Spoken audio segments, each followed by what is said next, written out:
Hello everyone, स्वागत है आप सभी का आपके अपने YouTube channel online knowledge point में। आज के इस वीडियो में हम जीके जीएस के टॉप 25 मोस्ट इम्पॉर्टेंट क्वेश्चन लेकर के आए हैं, जो कि आपके आने वाले परीक्षा के लिए बहुत ही इम्पोर्टेंट है दोस्तों। तो आप लोग बिना रुकावट के वीडियो को एंड तक जरूर देखिएगा। आइए स्टार्ट करते हैं वीडियो को। हमारा आज का पहला क्वेश्चन है, सांची स्तूप का निर्माण किसने करवाया था? तो दोस्तों, सांची के स्तूप का निर्माण अशोक ने करवाया था, यानी कि इसका ऑप्शन नंबर बी जो है राइट आंसर हो जाएगा। और अगर आपसे पूछा जाए कि सांची का स्तूप कहाँ है दोस्तों, तो यह जो है मध्य प्रदेश के रायसेन जिले में स्थित है। गांधी इरविन समझौता किस वर्ष हुआ था? तो दोस्तों, इसका राइट आंसर हो जाएगा option number C 1931। Gandhi Irwin समझौता 5 मार्च 1931 ईस्वी को हुआ था दोस्तों, आपको ये भी याद रखना है, ठीक है। उज्जैन का प्राचीन काल में क्या नाम था? तो दोस्तों, इसका राइट आंसर हो जाएगा option number C Avantika. Ujjain का प्राचीन काल में अवंतिका नाम था। और दोस्तों, अवंतिका जो थी वह 16 महाजनपदों में से एक थी। किस नदी को बिहार का शोक कहा जाता है? तो दोस्तों, अगर आपको इसका राइट आंसर पता है तो आप कमेंट बॉक्स में कमेंट करके भी बता सकते हैं, और वीडियो को आप लोग लाइक भी कर सकते हैं और चैनल को सब्सक्राइब भी कर सकते हैं। तो दोस्तों, इसका राइट आंसर क्या हो जाएगा? कोसी नदी। कोसी नदी को बिहार का शोक कहा जाता है। भारत का दक्षिणतम बिंदु कौन सा है? दोस्तों, इसका राइट आंसर हो जाएगा option number B Indira point. जो इंदिरा पॉइंट है दोस्तों, वह भारत का दक्षिणतम बिंदु है और यह ग्रेट निकोबार द्वीप पर स्थित है। स्वतंत्र भारत के प्रथम गवर्नर जनरल कौन थे? तो दोस्तों, इसका राइट आंसर हो जाएगा option number D Lord Mountbatten. Lord Mountbatten स्वतंत्र भारत के प्रथम गवर्नर जनरल थे। अगला प्रश्न है दोस्तों, तिलहन का संबंध किस क्रांति से है? तो इसका सही उत्तर हो जाएगा ऑप्शन नंबर बी पीली क्रांति। तिलहन का संबंध पीली क्रांति से है। और दोस्तों, अगर बात करें श्वेत क्रांति की, तो यह जो है यह दूध उत्पादन से संबंधित है। नीली क्रांति दोस्तों यह मछली उत्पादन से संबंधित है। और बात करें अगर भूरी क्रांति की दोस्तों, तो यह जो है ये उर्वरक उत्पादन से संबंधित है। ये तीनों भी आपको याद रखना है। लाल रक्त कणिकाओं का जीवन काल कितना होता है?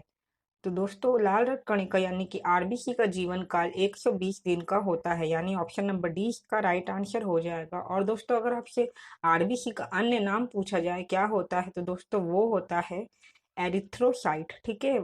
ये भी कई बार एग्जाम में पूछा गया है कि आरबीसी का दूसरा नाम क्या है, तो इसे एरिथ्रोसाइट भी कहा जाता है।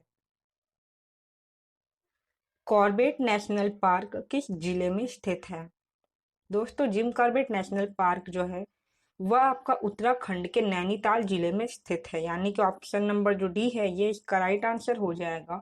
और दोस्तों, जिम कॉर्बेट नेशनल पार्क का नाम बदल लिया गया है, इसका नया नाम हो गया है रामगंगा नेशनल पार्क, ठीक है। आपको ये भी याद रखना है।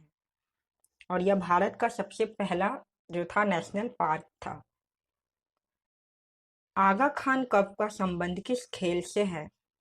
दोस्तों, इसका राइट आंसर हो जाएगा option number A hockey. Aga Khan cup का संबंध हॉकी से है।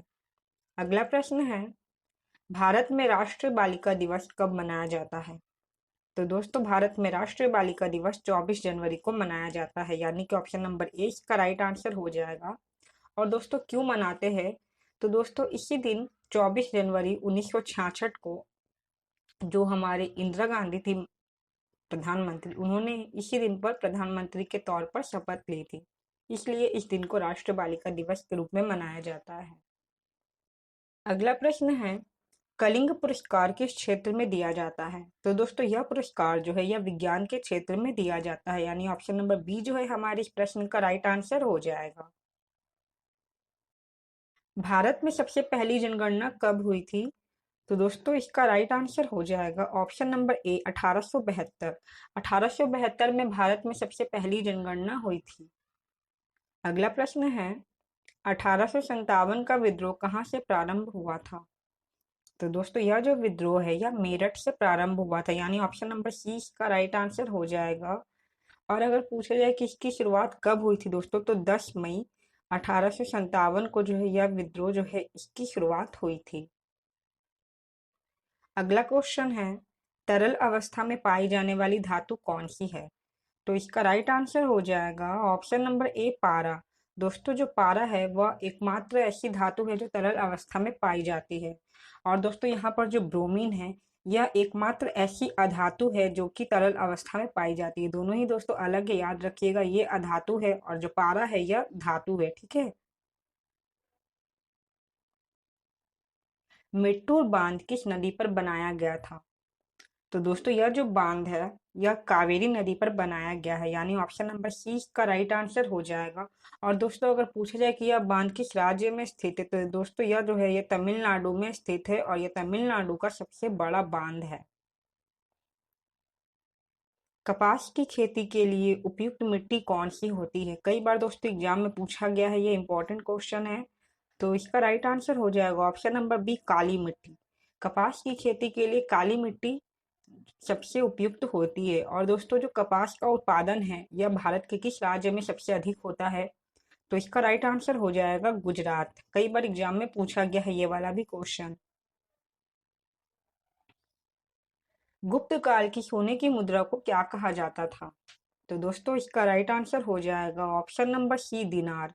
गुप्ता काल में सोने की मुद्रा को दिनार कहा जाता था। अगला क्वेश्चन है, दास कैपिटल किसकी प्रसिद्ध पुस्तक है? तो दोस्तों यह जो पुस्तक है यह कार्ल मार्क्स ने लिखी है। ऑप्शन नंबर 20 का राइट आंसर हो जाएगा। और अगर आपसे पूछे कि इन्होंने कब लिखी थी, तो इन्होंने 1867 में यह पुस्तक जो है लिखी थी। भारत छोड़ो आंदोलन की शुरुआत कब हुई थी? दोस्तों जो भारत छोड़ो आंदोलन है इसकी शुरुआत हुई थी 1942 में, यानी कि ऑप्शन नंबर ए इसका राइट आंसर हो जाएगा। और किसने की थी अगर ये पूछा जाए दोस्तों, तो ये हो जाएगा आपका गांधी जी ने, ठीक है। गांधी जी ने 8 अगस्त 1942 ईस्वी को भारत छोड़ो आंदोलन की शुरुआत की थी। मुगल शासक की राजभाषा क्या थी? तो दोस्तों मुगल काल की राजभाषा फारसी थी, यानी कि ऑप्शन नंबर ए इसका राइट आंसर हो जाएगा। बंगाल का शोक किस नदी को कहा जाता है? तो इसका आंसर आप सभी को पता होना चाहिए दोस्तों। इसका राइट आंसर हो जाएगा option number B, Damodar. Damodar नदी को बंगाल का शोक कहा जाता है। अगला क्वेश्चन है, सबसे प्राचीन वेद कौन सा है? तो दोस्तों इसका राइट आंसर हो जाएगा option number A, Rigveda. Rigveda है दोस्तों वो सबसे प्राचीन वेद है। काली मिट्टी को किस अन्य नाम से जाना जाता है? तो इसका राइट आंसर हो जाएगा दोस्तों ऑप्शन नंबर बी, रेगुड़। काली मिट्टी का दूसरा नाम रेगुड़ है। मोपला आंदोलन कहाँ हुआ था?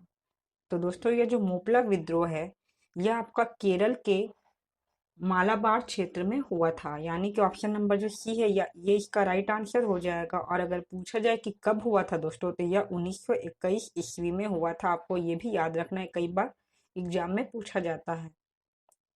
तो दोस्तों ये थे हमारे 25 मोस्ट इंपॉर्टेंट जीके के क्वेश्चन। आई होप आपको वीडियो अच्छी लगी होगी। अगर वीडियो अच्छी लगी हो तो वीडियो को लाइक करें और चैनल को सब्सक्राइब करें। वीडियो को यहाँ तक देखने के लिए बहुत बहुत धन्यवाद।